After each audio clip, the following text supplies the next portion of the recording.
자, 이번 시간에는 지난 시간에 이어서 기능이 많은 자료형에 대해서 해보도록 하겠습니다. 여러분 콜라보라토리를 쓰고 있기 때문에 따로 설치는 필요 없는데, 콜라보라토리를 쓰지 않고 이거 쭈파이썬 노트북을 직접 설치해서 쓰신 미니콘다를 통해서 직접 설치해서 쓰신 분들은 설치를 해주셔야 된다. 예를 들어서 여러분들 느낌표하고 콘다 인스톨 numpy 판다스 빼기 y를 해야 되겠네. 네. 이런 식으로 여긴 콘다가 안 깔려 있나 보네. 여기는 핍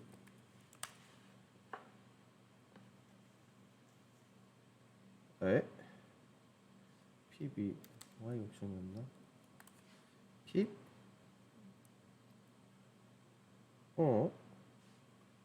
numpy 따로따로 해서 원래 되지 않았나? 콤마가 없었나? 콤마가 없었나 봅니다. 네, 이렇게 해가지고 설치를 해주시면 되고, 여기 구글 콜라보라토리에는 이미 다 깔려 있기 때문에 깔 필요가 없습니다. 구글 콜라보라토리가 좋은 이유죠. 아무것도 안 해도 됩니다. 단지 우리가 해야 될 것은 불러오기 numpy s np 지금 요대로 그대로 치시고 np 해보시면 이제 모듈 numpy가 np라는 변수에 들어가 있다라고 설명하는 겁니다. 우리가 그렇게 부른 거거든요. numpy라는 모듈이 뭐예요? 기능을 안녕하십니까? 네. 네. 모듈을 numpy라는 모듈을 np에다가 집어넣은 겁니다. 그래서 np를 우리가 실행을 하면 이렇게 모듈 numpy를 볼 수가 있습니다. 그래서 numpy array라는 거 우리가 배울 건데요. 그럼 np라고 하는 변수에 점을 치시면 굉장히 많은 것들이 튀어나오는데, 이런 것들을 우리가 메서드라고 합니다. 그 메서드 중에 array를 써보는 거예요. array는 기본적으로 되게 비슷합니다. 되게 비슷한데 뭐랑 비슷하냐면 리스트랑 비슷해요. 여기서 1, 2, 3, 4 이렇게 치시면 array 1, 2, 3, 4라고 뜨죠. 그럼 여기서 우리가 a라는 변수에다가 집어넣을게요. a라는 변수에다 집어넣는데 b라는 변수에다가 numpy array 3, 4, 5, 6이라고 쳐볼게요. 3, 4, 5, 6 그러면은 a, b가 있는 것을 볼 수가 있죠.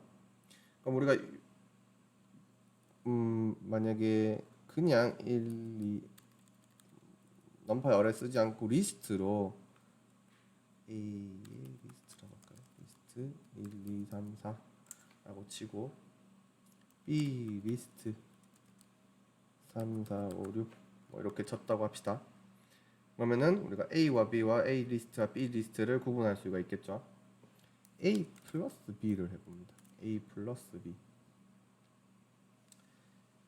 어떻게 나와요? a는 1, 2, 3, 4였고 b는 3, 4, 5, 6이었는데 a 플러스 b를 했더니 4, 6, 80 되죠. 이게 어떻게 계산된 거예요?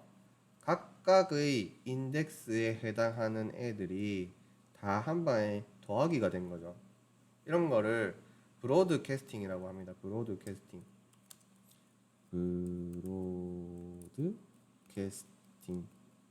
브로드캐스팅이랍니다. 사실 브로드캐스팅이 방송 아닙니까?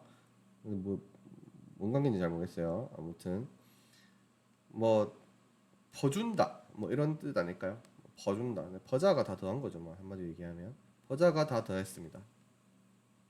4, 6, 8, 10 됐죠. 네, 리스트가 그거 돼요? 리스트는 어떻게 돼요? 리스트 b 리스트 해보면 어떻게 됐습니까? 그냥 다 갖다 붙여줘. 무식하게 옆에다 그냥 붙여붙습니다.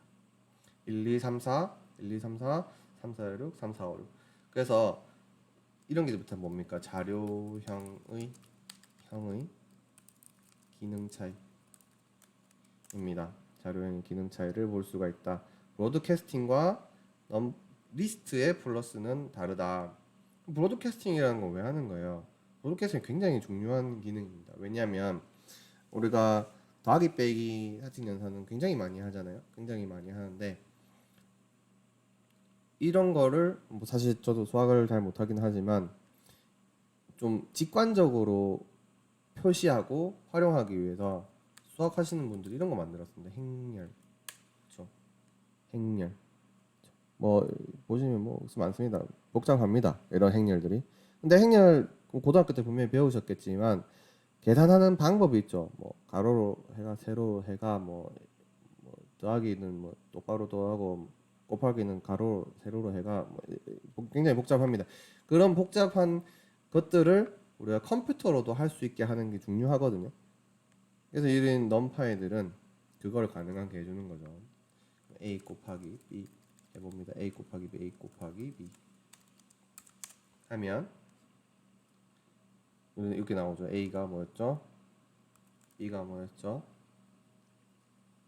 그러면 각각 인덱스에 해당하는 애들이 곱해진 것을 볼 수가 있죠. 나중에 여러분들이 실제로 우리가 데이터를 다룰 때 한번 쓰게 될 겁니다. 굉장히 편하고 빠릅니다. 맞습니다. 편한 것뿐만이 아니라 컴퓨터가 이런 식의 행렬 계산을 굉장히 잘합니다. 한 방에 메모리에 착착착착착 넣어가지고 한 번에 계산하기 이런 것을 잘합니다. 그래서 만약에 우리가 이것을 반복문으로 계산을 한다고 그러면은 하나하나 다 더해야겠죠. 1, 3 더하고 2, 4 더하고 3, 5 더하고 4, 6 더하고 반복문을 통해서 계산을 하면 그렇게 되는데 이런 브로드캐스팅은 메모리에서 한 방에 판 계산을 해버리기 때문에 반복문을 쓰지 않아도 된다고 해요. 물론 우리 눈에는 반복처럼 보이지만 컴퓨터 입장에서는 전혀 반복이 아니라고 합니다. 그래서 순식간에 더하기를 해준다. 그럼 만약에 이게 10만 개, 100만 개가 된다. 그러면은 컴퓨터 입장에서는 반복문을 하면 수십 시간이 걸릴 수도 있지만 이제 이런 브로드캐스팅 기능을 사용하면 훨씬 줄어들겠죠. 중요합니다. 이게 바로 넘파이 자료형입니다. 두 번째는 이제 판다스 자료형을 알려드리겠습니다. import pandas as pd를 합니다. pd를 하고 판다스 자료형은 여러분들이 시리즈 판다스는 여러분들이 잘 쓰는 엑셀과 좀 많이 닮아 있다고 생각을 하면 됩니다. 판다스에는 pd.series가 있고요. 거기다가 a를 집어넣을 수 있습니다. 우리 a 했죠? 뭐야 기본적으로 여기다가 인덱스를 다 달아줍니다. 1은 인덱스가 0이고 2는 인덱스가 1이고 이렇게 pd 시리즈 b 이렇게 하면 이렇게 됩니다. 그래서 시리즈가 두 개가 생겼죠. 시리즈 자료형이고요. 그리고 딕셔너리를 통해서 한번 데이터 프레임을 만들어 볼게요. A는 A고 B는 B다. 만약에 이렇게 했어요. 그리고 판다스 데이터 프레임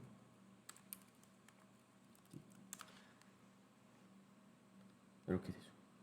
자, A라는 컬럼명이 생겼고 B라는 컬럼명이 생겼고 거기에 각각 A와 B를 할당을 한 거죠. 그리고 각각에는 인덱스 번호가 생긴 겁니다.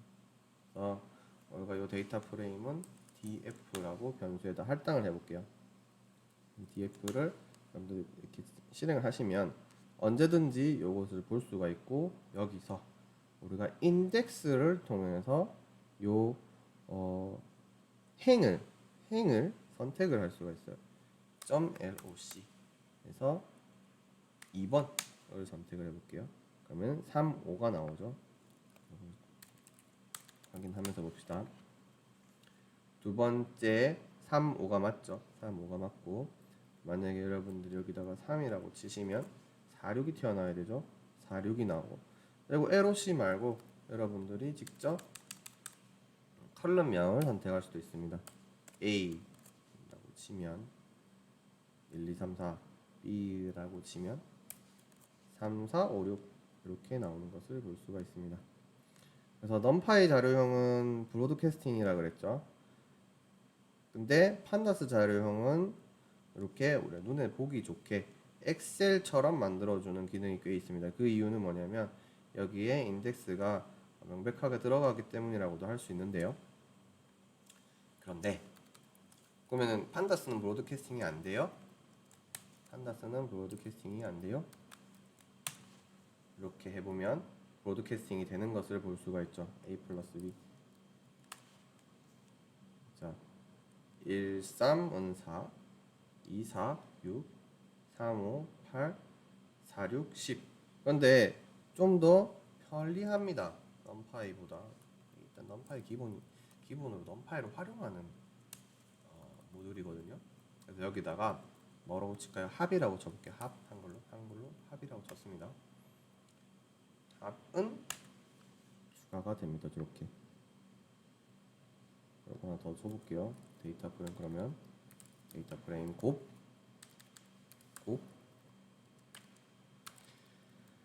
A 곱하기 B. 바로 브로드캐스팅이 되고 합곱이 바로 계산이 돼서 들어간 것을 볼 수 있죠. 그래서 우리가 무슨 계산을 하는지를 다 담아 놓을 수 있기 때문에 판다스 자료형을 궁극적으로 굉장히 많이 사용하고 있습니다. 그래서 뭐 눈에 보일 겁니다.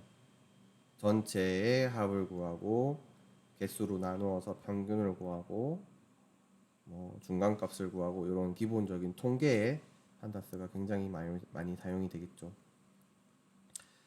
그렇습니다. 그리고 데이터 프레임에 들어간 어떤 값들을 반복문을 통해서 하는 방법을 또 해보겠습니다. 반복문을 통해서 판다스 데이터 프레임 업데이트 뭐 예를 들어서 이렇게 합시다. 그러면 내가 A와 B를 뭐 더하고 나누어서 뭔가 새로운 값을 만든다고 합시다. 새로운 값을 만든다고 했을 때 데이터 프레임 새로운 값을 만든다고 했을 때 데이터 프레임 A 플러스 데이터 프레임 B 더합니다. 더하고 곱하기 가로 해주고 더한 다음에 무슨 값인지 모르겠지만 데이터 프레임 곱수 더합시다. 그럼 데이터 프레임 새로운 값은 이렇게 나오죠. 근데 우리가 이것을 반복문을 통해서 한번 실행을 해보도록 하겠습니다. 반복문 for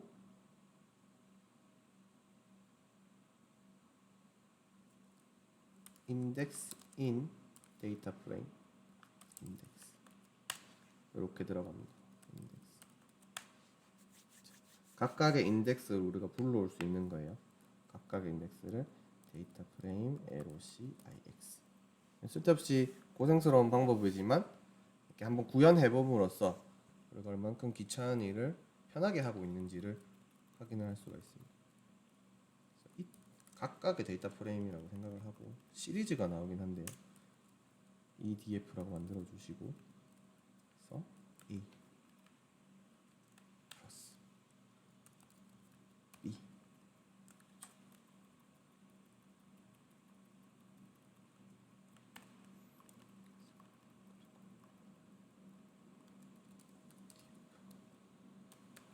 곱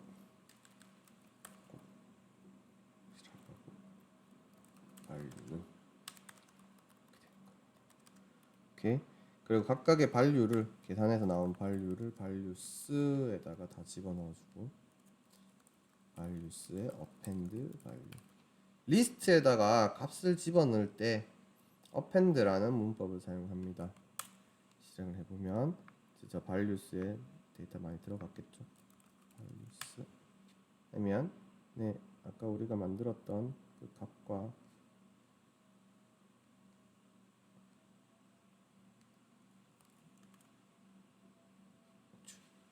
새로운 값과 같은 것을 볼 수가 있습니다. 그렇죠? 이 values를 새로운 값으로 업데이트를 할 수가 있습니다. 새로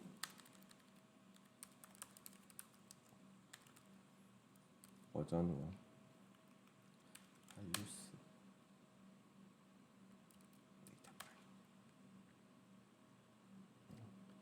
네, 이렇게 들어간 것을 볼 수가 있죠.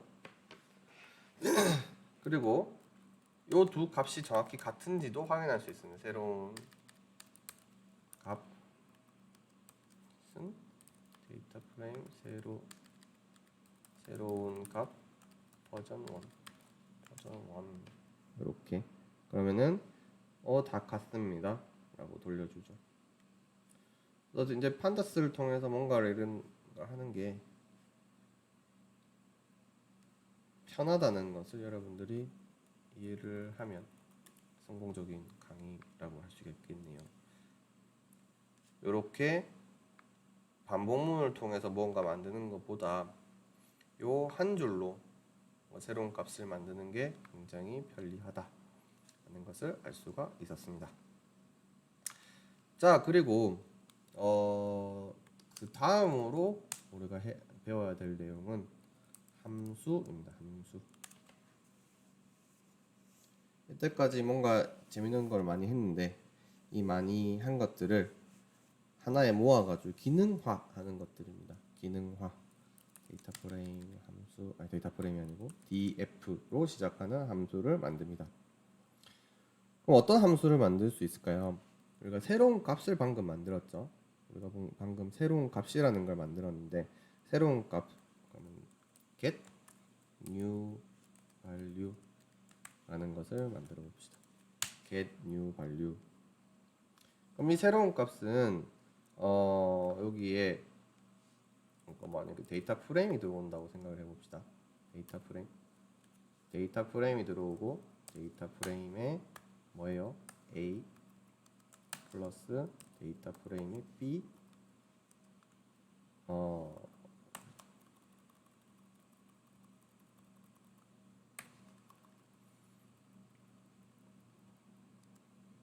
나누기 데이터 프레임에 곱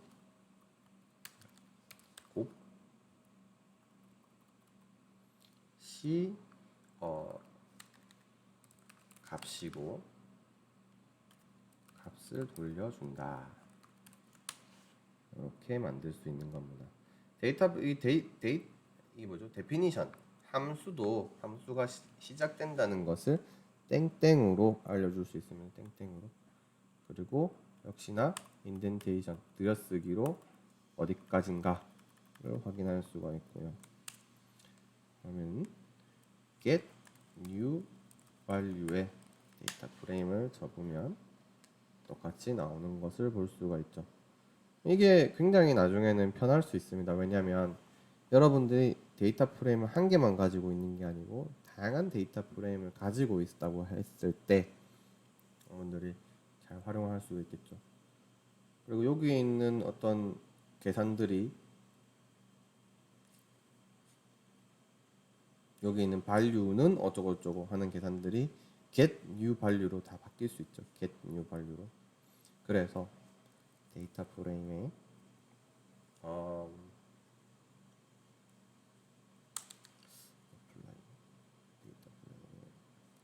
데이터 프레임에 apply 보다 x get new value x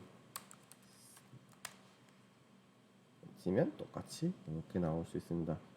자, 이게 저희가 이제 쓸데없이 똑같은 거를 여러 방식으로 만들어 봤는데요. 이 마지막 거는 요 포 문법이랑 거의 똑같다고 보시면 됩니다. 그래서 이 데이터 프레임을 하나하나 검색을 해서 첫 번째 로를 집어넣어요. 첫 번째 로가 x가 되고 첫 번째 로가 EDF에 해당하겠죠. EDF가 여기 들어갑니다. x에. 그럼 EDF가 들어가요. get new value에 들어가서 value를 계산하고 value 값을 리턴을 하고 그리고 여기에 기록을 하고 그렇죠? 두 번째 로 똑같이 edf 두 번째 로가 들어가죠. 그래서 그 값이 get new value에 들어가. 그래서 이런 복잡한 for 문을 apply 문으로 바꿔서 표현하는 방식입니다. 조금 헷갈릴 수 있는데 여러분들 앞으로 계속 예제를 해나가면서 배우시면 될 것 같습니다. 오늘은 그러면 여기까지 이번 시간은 여기까지 하고요. 제가 봤을 때는 다음 시간에 시각화만 조금 배워보고 파이썬 기본은 끝내면 될 것 같습니다. 감사합니다. 수고 많으셨습니다.